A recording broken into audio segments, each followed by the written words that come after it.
Africans abroad to exercise their democratic right by voting.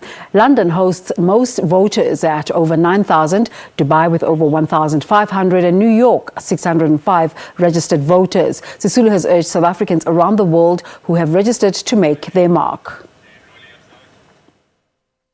I'd like to take this opportunity to wish you a happy Freedom Day on this, the 27th of April.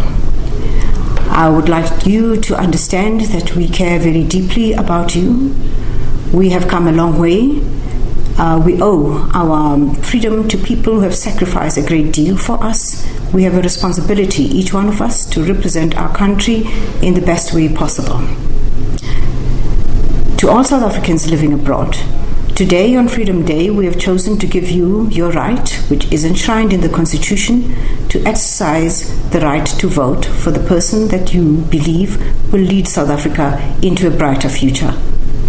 We give you this right and we would like you to exercise it. Please make sure that you put your mark against the party or parties or people or persons that you would like to represent you in a democratic South Africa. Well, welcome back. We're making efforts to connect to different places around the world where South Africans are voting, and we'll bring you as many as we possibly can. But the highest number of overseas voters are in London, where over 9,000 have registered. We now cross live to the SABC. All right, we'll be crossing live to Holly Hudson soon. But in the meantime, we have a graphic that was provided by the Independent Electoral Commission that kind of gives you an idea of the different areas around. That's voters lining up. That's a picture of voters lining up in London to vote. South Africans lining up to vote. Shows you how what an enthusiastic bunch we can be when it comes to exercising matters of our democracy.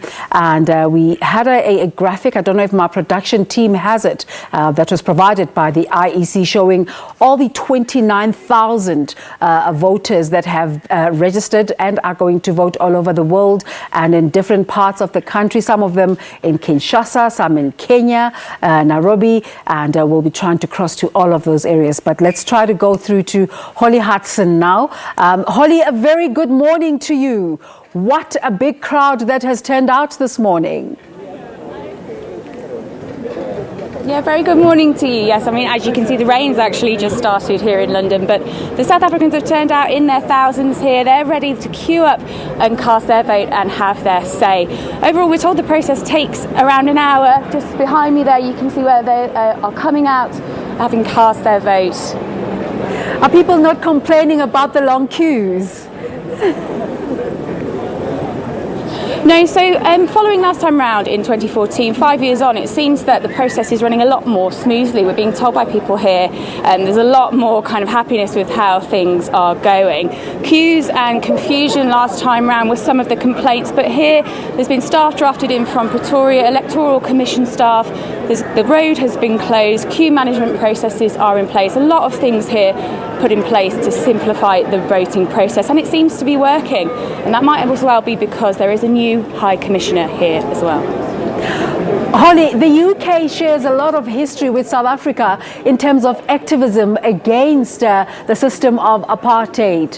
What is the mood in London regarding the fact that South Africa today celebrates Freedom Day, and on this day South Africans who are living there can go out to vote?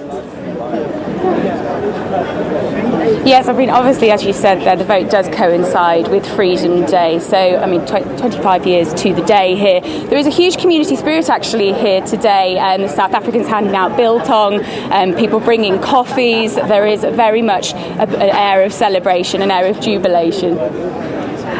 So, have you been able to speak to the authorities? Are they coping with the numbers of people that have come through? Yeah, so far, as I said, I mean, things seem to be running fairly smoothly in comparison to last time round, and that might well be because there is a new High Commissioner here in London. The queues seem to be running steadily. We're told that voting got underway around an hour ago here, and is running through right until 11:30 tonight. Those are extended opening hours. All again, another kind of thing put in place to help things run smoothly here. So the weather not dampening the spirit? No, as I said, I mean, there's people handing out biltong here, coffees, people do seem to be smiling even though they've got their hoods up and their umbrellas up here in London. Again, that's very different to 2014 when it was very sunny, but it's actually quite chilly here, but that is not dampening anybody's spirits. Everybody very keen, as they say, to cast their vote. What they're saying they want is change, whether it's for the DA, whether it's for the ANC. The main thing that people here want to see is change, and that's why they're here, despite the rain, to cast their vote. It's interesting that you mentioned the DA and the ANC. Is there any conversation whatsoever about the smaller parties? I mean, as I've spoken to voters here in the queue, there doesn't seem to be as at the moment. I mean, we know that the DA obviously hold a big majority here in London and in the overseas. They 84% last time round in 2014. Yep. The ANC got over 1,000 votes with just 8%. But in terms of the smaller parties, as yet, I'm yet to speak to anybody who is going to cast their vote. But actually, there are 48 political parties on the ballot this time round, 19 more than before. Yeah. So there will be some people here, I'm sure, that will be voting for them. Holly, thank you so much for that update. Holly Hudson speaking to us there from London. We'll be going back there in a short while and to other casting stations across the globe.